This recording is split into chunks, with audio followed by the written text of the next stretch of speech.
दूसरा पाठ है ललद्य। इनका जीवन परिचय हो गया। कश्मीरी भाषा की लोकप्रिय संत कवयित्री ललद्य का जन्म सन 1320 के लगभग कश्मीर स्थित पामपोर के शिवपुरा गांव में हुआ था। उनके जीवन के बारे में प्रामाणिक जानकारी नहीं मिलती। ललद्य को लल्लेश्वरी, लला, लल योगेश्वरी, लल्ला रिफा आदि नामों से भी जाना जाता है। उनका देहांत सन 1391 के आसपास माना जाता है। ललद्य की काव्य शैली को वाक कहा जाता है। जिस तरह हिंदी में कबीर के दोहे, मीरा के पद, तुलसी की चौपाई और रसकान के सवैये प्रसिद्ध हैं, उसी तरह ललद्य के वाक प्रसिद्ध हैं। अपने वाकों के जरिए उनके द्वारा उन्होंने जाति और धर्म की संकीर्णताओं से ऊपर उठकर भक्ति के ऐसे रास्ते पर चलने पर जोर दिया जिसका जुड़ाव जीवन से हो। उन्होंने धार्मिक आडंबरों का विरोध किया और प्रेम को सबसे बड़ा मूल्य बताया। लोक जीवन के तत्वों से प्रेरित ललद्य की रचनाओं में तत्कालीन पंडिताओं, भाषा संस्कृत, दरबार के बोध से दबी फारसी के स्थान पर जनता की सरल भाषा का प्रयोग हुआ है। यही कारण है कि ललद्य की रचनाएं सैकड़ों सालों से कश्मीरी जनता की स्मृति, उनकी याद और वाणी में आज भी जीवित हैं।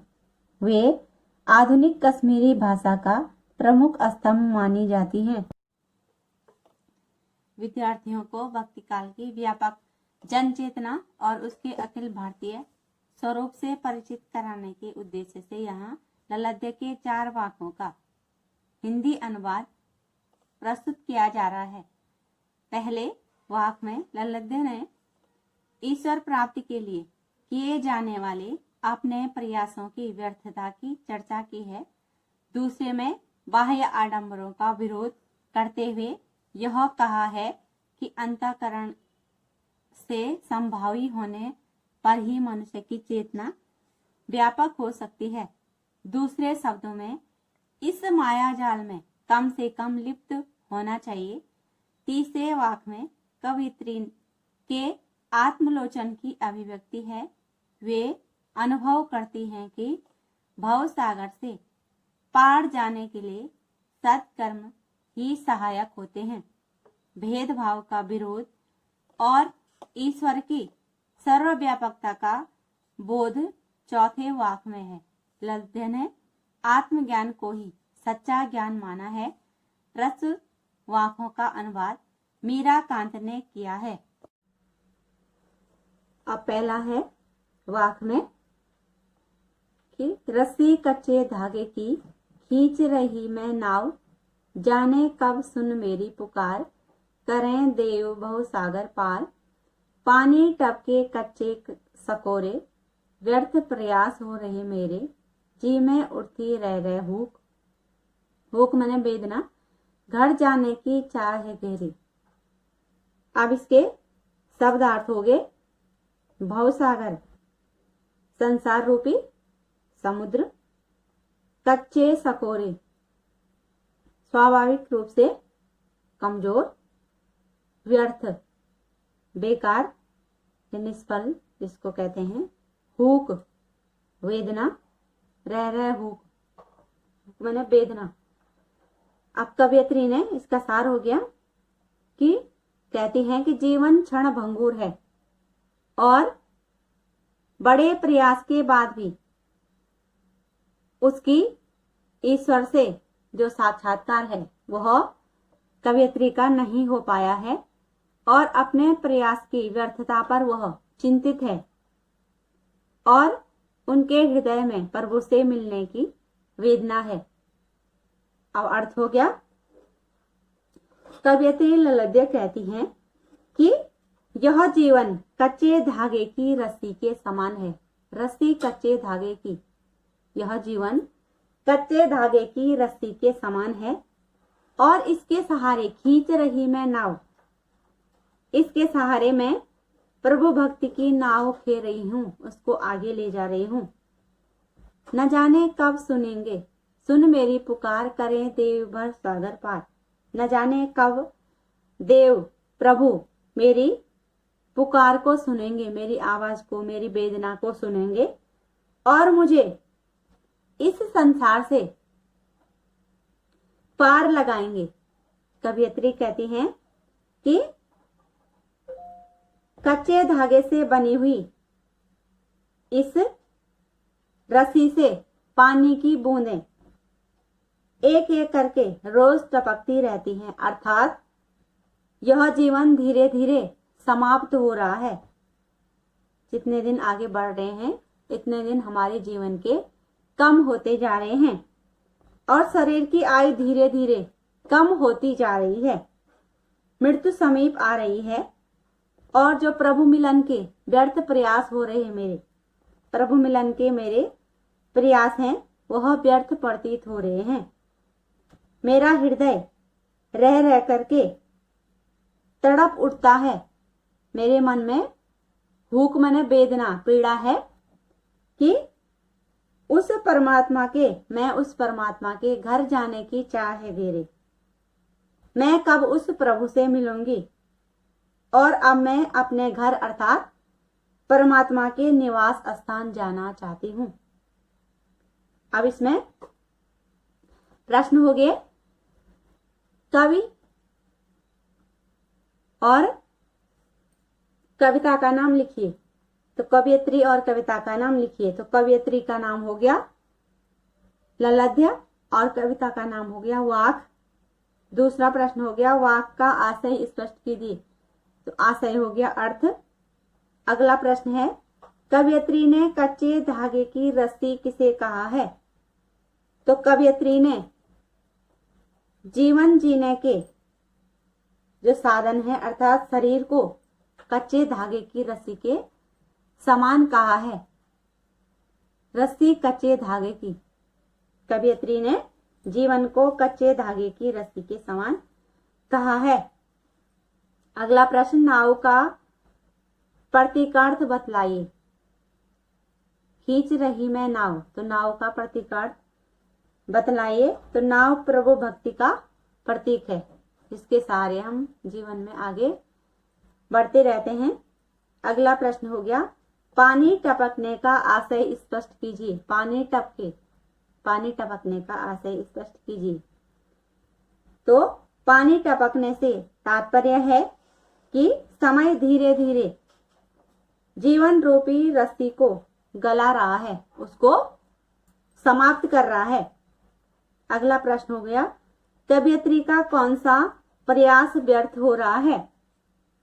तो कवयित्री का जो ईश्वर प्राप्ति का प्रयास है वह व्यर्थ हो रहा है, क्योंकि ईश्वर भक्ति और साधना के लिए निरंतर प्रयास वह कर रही है, परंतु उसके प्रयास सफल नहीं हो रहे हैं, व्यर्थ प्रयास हो रहे हैं मेरे। उसके वो प्रयास सफल नहीं हो पा रहे हैं, जिससे कि उसके हृदय में वेदना उठ रही है, पीड़ा उठ रही है।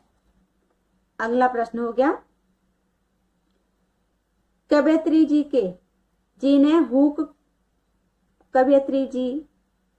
के मन में हुक माने वेदना क्यों उठ रही है?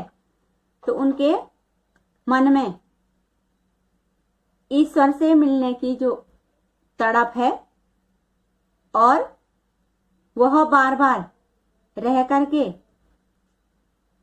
उनके समीप नहीं जा रही है। कई प्रयास करने के पास भी उसको कवयित्री को ईश्वर का सानिध्य नहीं मिल रहा है और उसकी प्रभु से मिलने की जो व्याकुलता है, हुक माने वेदना है, वह शांत नहीं हो रही है, इसलिए कि उस देव से मिलने की हुक उसके मन में बार बार उठ रही है। अगला प्रश्न हो गया कि कवयित्री कहाँ और किस घर में जाना चाहती है? कवयित्री घर जाने की चाह है घेरे। कवयित्री कहाँ और किस घर में जाना चाहती है? तो कवयित्री परमात्मा के घर जाना चाहती है, अर्थात वह मोक्ष प्राप्त करना चाहती है, इस जन्म मरण के बंधन से मुक्त होना चाहती है। अगला प्रश्न हो गया, कविता का भाव सौंदर्य स्पष्ट कीजिए। तो इस वाक में प्रभु मिलन की व्याकुलता के प्रयास प्रकट हुए हैं और उसके स्वर में वेदना है, तड़प है और ईश्वर के दर्शन पाने की पुकार है कि वह ईश्वर को पाना चाहती है। अगला प्रश्न हो गया, कविता का शिल्प सौंदर्य स्पष्ट कीजिए। तो भाषा हो गई अत्यंत सरल, मधुर और अभिव्यक्ति की सादगी, बड़ी सरलता से कवयित्री ने इस वाक्य को लिखा है। और घर माने परमात्मा को निवास स्थान है, परम धाम का प्रतीक है। घर माने जो परमात्मा का परम धाम है, निवास स्थान है, उसको यहाँ पर कवयित्री ने घर कहा है। और रह में पुनरुक्ति प्रकाश अलंकार हो गया। एक शब्द एक से अधिक बार साथ आए हैं, पुनरुक्ति फिर से आवर्ती होना, इसलिए पुनरुक्ति प्रकाश अलंकार हो गया। और नाव का प्रतीकार्थ है, नाव का प्रतीकार्थ है प्रभु भक्ति, प्रभु से स्नेह प्रेम, इसमें हो गया रूपक अलंकार। और जीवन की उपमा कच्चे धागे की रस्सी से की है। जो जीवन की उपमा है वह कवयित्री ने कच्चे धागे की रस्सी से की है। जो कच्चा धागा होता है वह खींचने से तुरंत ही टूट जाता है, इसलिए हमारा जीवन भी उस रस्सी के समान बहुत ही कम है, अल्प है, धीरे धीरे क्षीण होता जा रहा है। और जीवन की उपमा कच्चे धागे से की है तथा नश्वरता के लिए यह उपमान बड़ा ही सुंदर प्रतीत हो रहा है, अर्थात हमारा शरीर नश्वर है, नाश होने वाला है। और रूपाक्ति संयुक्ति का अलंकार का प्रयोग भी कवयित्री ने किया है। दूसरा हो गया, खा खाकर कुछ पाएगा नहीं, न खाकर बनेगा अहंकारी, सम खा तभी होगा संभावी, खुलेगी सांकल बंद द्वार की। तो अहंकारी मैंने घमंडी, सम अंतःकरण जो हमारा अंतर मन होता है, और बाह्य इंद्रियों का अंत और बाह्य इंद्रियों का जो संयम होता है उसको सम कहते हैं। और संभावी समानता की भावना रखने वाला, सांकल माने कुंडी को सांकल कहते हैं। अब इसका कवयित्री का नाम हो गया ललद्ध और कविता का नाम हो गया वाक, जो पाठ का नाम है। अब अर्थ हो गया, कवयित्री जी कहते हैं कि कवयित्री जी मनुष्यों को संबोधित करते हुए कहती हैं कि हे मनुष्य, तू सांसारिक भोगों में स्वयं को मत भुला, क्योंकि भोगों से कुछ प्राप्त नहीं होगा, और उसके ठीक विपरीत नहीं त्याग और तपस्या से जीवन व्यतीत करने से तू लगा रहे, न तो त्याग में अपना जीवन लगा रख और नहीं भोगों में अपना जीवन लगा रख। तू केवल इंद्रियों पर उचित संयम रख। सम खा तभी होगा संभावी, अर्थात तू सुख दुख और भोग त्याग के बीच समान भाव से रहना सीख। इसी से तुझे परम प्राप्ति के जो द्वार हैं उसको खोलने में सहायता मिलेगी और प्रभु से तेरा मिलन अवश्य ही होगा। अब इसमें प्रश्न हो गया, कवि और कविता का नाम। तो कवयित्री का नाम हो गया ललद्य और कविता का नाम हो गया वाक। अगला प्रश्न, उपर्युक्त वाक का आशय स्पष्ट कीजिए। तो आशय में अर्थ हो गया। अगला हो गया खा खाकर कुछ क्यों नहीं प्राप्त होता है। खा खाकर कुछ क्यों प्राप्त नहीं होता है। तो कवियत्री का खाने का आशय यहाँ उपभोग से है। भोगों का जितना अधिक उपभोग किया जाता है, मन उतना ही प्रभु से दूर हटता जाता है, उतना ही हमारा जो मन है वह चंचल बना रहता है, प्रभु के समीप नहीं जा पाता है और ईश्वर की साधना में मन नहीं लगता है। इसलिए अधिक भोग से उस व्यक्ति को कुछ शाश्वत माने हमेशा स्थिर रहने वाला कुछ भी प्राप्त नहीं होता है। अगला प्रश्न हो गया न खाने से मनुष्य अहंकारी क्यों बनता है। न खाकर बनेगा अहंकारी। न खाने से मनुष्य अहंकारी क्यों बनता है। तो न खाने अर्थात इंद्रियों पर संयम रखने और तपस्या का जीवन जीने से मनुष्य स्वयं को अपने आप को बड़ा भारी त्यागी महान संत मानने लगता है। इसी से उसके मन में अहम की जो भावना है वह उत्पन्न हो जाती है। अगला प्रश्न सम खाने का आशय स्पष्ट कीजिए। सम खाने का आशय स्पष्ट कीजिए। तो सम खाने का आशय है कि भोगों पर उचित नियंत्रण रखना, न तो भोगों से दूर रहना और न ही भोगों में लिप्त रहना, अर्थात सम्यक उपभोग करना और उचित मात्रा में भोग करना। यही सम खाने का कवियत्री ने यहाँ पर अर्थ बताया है। दूसरा हो गया अगला प्रश्न कि वाक में कवियत्री क्या प्रेरणा देना चाहती है। तो वाक में कवियत्री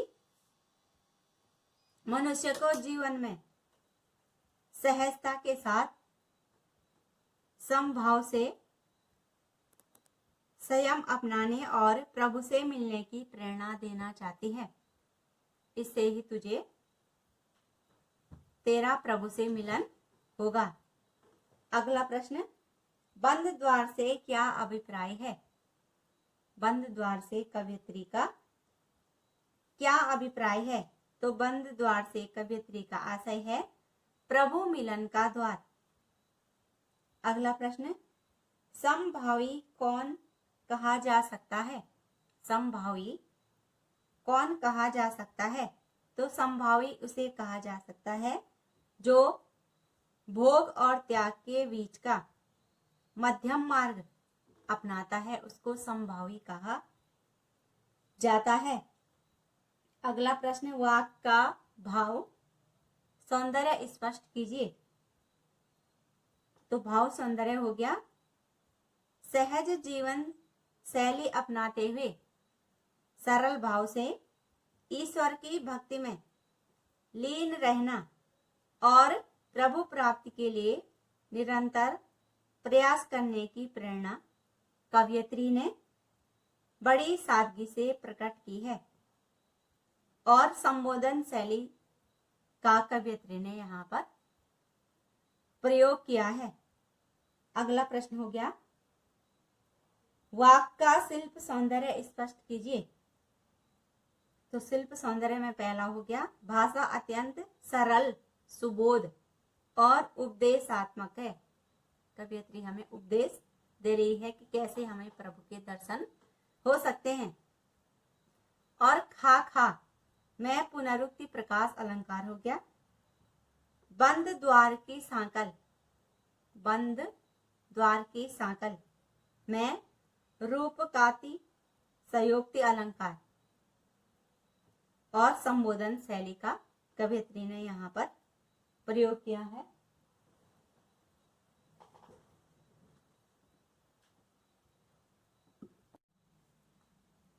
आई सीधी राह से गई न सीधी राह सुसुम सेतु पर खड़ी थी बीत गया दिन आह आगे संबोधनवाची चिन्ह कवियत्री हमें संबोधित कर रही है।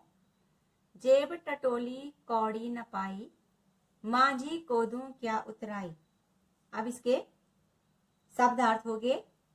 सुषुम सेतु, सुषुम्ना नाड़ी के मध्य, यह नाड़ी इड़ा और पिंगला जो शरीर में नाड़ियां होती हैं, नाड़ियों के मध्य स्थित होती है। माझी नाविक, खेवट इस संसार से पार करने वाला। और कवियत्री ने माझी शब्द का प्रयोग यहाँ ईश्वर के लिए किया है। अब कवियत्री का नाम हो गया ललध, कविता का नाम हो गया वाक। अर्थ हो गया, कवियत्री कहती हैं कि मैं सीधी राह से आई थी परंतु उल्टी राह पर चल पड़ी। अर्थात परमात्मा की प्राप्ति के पथ पर मैं ठीक चल रही थी, परंतु उसने सहज मार्ग न पकड़ करके हठ योग का मार्ग पकड़ लिया और वह जीवन भर सुषुम्ना नाड़ी को जो शरीर में होती है साधने का प्रयत्न करती रही और कुंडलनी जागरण की कोशिश करती रही, उनको जागृत किया जा सके। इसी कोशिश में उसका सारा जीवन बीत गया दिन आह। कवियत्री को अफसोस हो रहा है कि इसी कोशिश में मेरा सारा जीवन बीत गया। और अब अंत में कवियत्री कह रही हैं कि मुझे दुख इस बात का है कि जब मैंने अपनी जेब टटोल कर देखी तो पता चला कि उसमें कुछ भी शेष नहीं है। वह परमात्मा को जवाब देने योग्य नहीं रह गई। उतराई के नाम पर देने के लिए, प्रभु को देने के लिए उसके पास कुछ भी नहीं है। ऐसे हाल में वह उस परमेश्वर से क्या आशा करे कि वह उसे पार लगाएगा। शायद ही वह उसे पार लगाएगा, क्योंकि उसने जब अपनी जेब देखी, जितने कार्य उसने प्रभु प्राप्ति को करने के लिए किए वो सारे उसके निरर्थक हो गए। इसलिए कह रही है कि वह ऐसी हालत में कैसे वह परमेश्वर उसे पार ले जाएगा। अब इसमें प्रश्न हो गया कि गई न सीधी राह, अर्थ हो गया और कवियत्री का नाम और पाठ का नाम पहले हो गया, अर्थ भी हो गया। तीसरा प्रश्न हो गया गई न सीधी राह से क्या अभिप्राय है। गई न सीधी राह से क्या अभिप्राय है। तो गई न सीधी राह से आशय है कि कवियत्री भक्ति के सरल मार्ग पर न चल करके हठ योग के कठिन मार्ग पर चल पड़ी है। जैसे संत लोग हठ योग का कठिन मार्ग अपना लेते हैं, उसी प्रकार कवियत्री ने भी हठ योग का कठिन मार्ग अपनाया। अगला प्रश्न हो गया सुषुम सेतु किसे कहा गया है। सुषुम सेतु किसे कहा गया है। तो सुषुम सेतु सुषुम्ना नाड़ी की साधना को कहा गया है। हठ योगी सुषुम्ना नाड़ी में कुंडलिनी जागृत करने के लिए विभिन्न प्रकार की योग साधना करते हैं। अगला प्रश्न हो गया कवियत्री ने अपना दिन कैसे बिता दिए हैं। कवियत्री ने अपने दिन कैसे बिता दिए हैं। बीत गया दिन आह। तो कवियत्री ने अपने दिन हठ योग की साधना में बिता दिए हैं। वह हठ योग के मार्ग को अपना बैठी और उसने अपने दिन बेकार ही गंवा दिए हैं। अगला प्रश्न माझी कौन है। माझी कौन है और कवियत्री उसके सामने क्यों परेशान है। तो माझी ईश्वर हैं और वही इस भव सागर से हमें पार करने वाले हैं। वही जीवन रूपी नाव को चलाने वाले हैं। कवयित्री उनके सामने इसलिए परेशान है क्योंकि उसके पास उसे उतराई में देने के लिए, उसके बदले में देने के लिए कुछ भी नहीं है। कवयित्री ने हठ योग साधना में लीन होकर के कुछ भी प्राप्त नहीं किया, इसलिए वह कवयित्री परेशान है। अगला प्रश्न, वाक्य का भाव सौंदर्य स्पष्ट कीजिए। तो प्रस्तुत वाक्य में हठ योग साधना की विफलता को कवयित्री ने बड़ी भावपूर्ण अभिव्यक्ति दी है और जीवन में कुछ भी उपलब्धि न होने की निराशा जैसे जीवंत हो उठी है। अगला प्रश्न, कविता का शिल्प सौंदर्य स्पष्ट कीजिए। तो शिल्प सौंदर्य में पहला हो गया भाषा सरल, सुबोध और सादगी से पूर्ण है। अगला दूसरा हो गया सुषुम सेतु में अनुप्रास अलंकार हो गया। 100 वर्ण की आवर्ती एक से अधिक बार हुई है, इसलिए अनुप्रास अलंकार हो गया। और सुषुम सेतु विशिष्ट शब्द का कवयित्री ने प्रयोग किया है और यह हठ योग साधना का पारिभाषिक शब्द है। कवयित्री ने इसे सरल बना करके प्रयोग किया है। अगला हो गया अन्योक्ति अलंकार का सुंदर चित्रण कवयित्री ने किया है। तो सीधी राह और सुषुम सेतु, बीत गया दिन, जेब टटोली, कौड़ी, कौड़ी माझी उतराई, इन सब के प्रतीकार्थ हैं।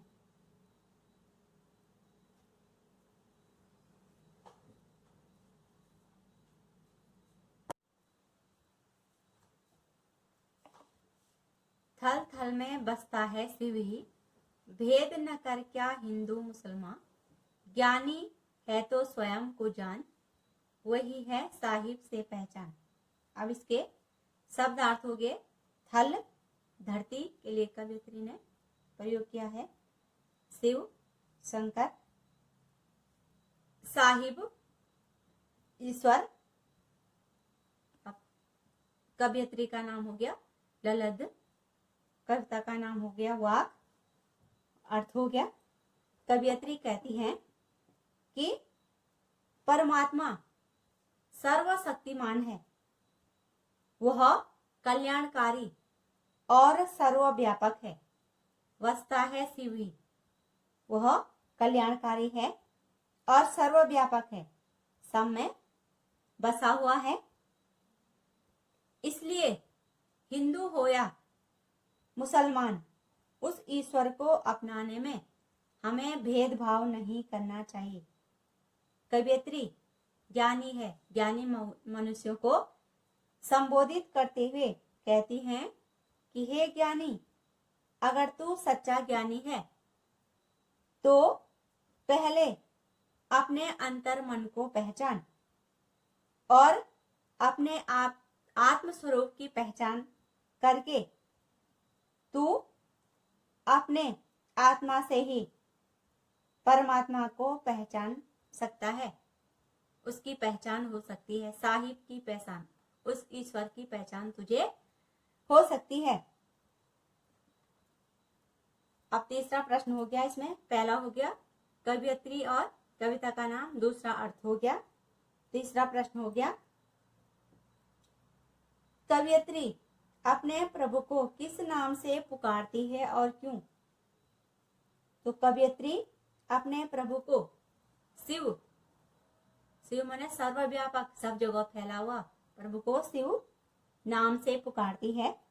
शिव का अर्थ है कल्याणकारी और कवयित्री प्रभु को कल्याणकारी मानती है, सबका कल्याण करने वाले।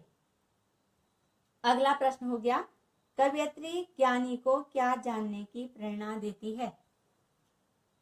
तो कवयित्री ज्ञानी को प्रेरणा देती है कि वह अपने भीतर स्थित आत्मा को पहचाने और उसके वास्तविक स्वरूप को जाने। इसी से उसे प्रभु की पहचान होगी। अगला प्रश्न, ईश्वर की पहचान कैसे हो सकती है? तो ईश्वर की पहचान अपनी आत्मा को जानने के बाद ही हो सकती है। अतः ईश्वर को पहचानने का मार्ग आत्मज्ञान है। जब व्यक्ति स्वयं को पहचानेगा तभी उसे ईश्वर की प्राप्ति होगी। अगला प्रश्न, कवयित्री सांप्रदायिक भेदभाव से दूर है कैसे? तो कवयित्री हिंदू और मुसलमान दोनों को ही शिव आराधना अर्थात सर्व कल्याणकारक के रूप में प्रेरित करती है। इससे स्पष्ट होता है कि दोनों धर्मों के लोगों का कल्याण कवयित्री चाहती है। उसके मन में सांप्रदायिक भेदभाव बिल्कुल भी नहीं है। अगला प्रश्न, वाक का कविता का भाव सौंदर्य स्पष्ट कीजिए। तो इस वाक में कवयित्री ने सांप्रदायिक एकता, आत्मज्ञान की प्रेरणा और भाषा अत्यंत सरल, सहजता पूर्वक रोचक ढंग से की है तथा यह उपदेश सुमधुर ढंग से दिया गया है। बड़ी आसान तरीके से कवयित्री ने अपनी बात हमारे सामने रखी है। अगला प्रश्न, वाक का शिल्प सौंदर्य स्पष्ट कीजिए। तो वाक का शिल्प सौंदर्य में पहला हो गया, भाषा अत्यंत सरल, सहज और सुगम है तथा अभिव्यक्ति में सादगी और निश्चलता है। किसी से कोई भेदभाव कवयित्री का नहीं है। और संबोधन शैली का प्रयोग, कवयित्री हमें संबोधित ज्ञानी मनुष्यों को संबोधित करते हुए कह रही है, से संबोधन शैली का प्रयोग हुआ है। और थल थल में पुनरुक्ति प्रकाश अलंकार है। और कवयित्री ने संस्कृत के शब्दों का भी प्रयोग बड़ी आसानी से किया है।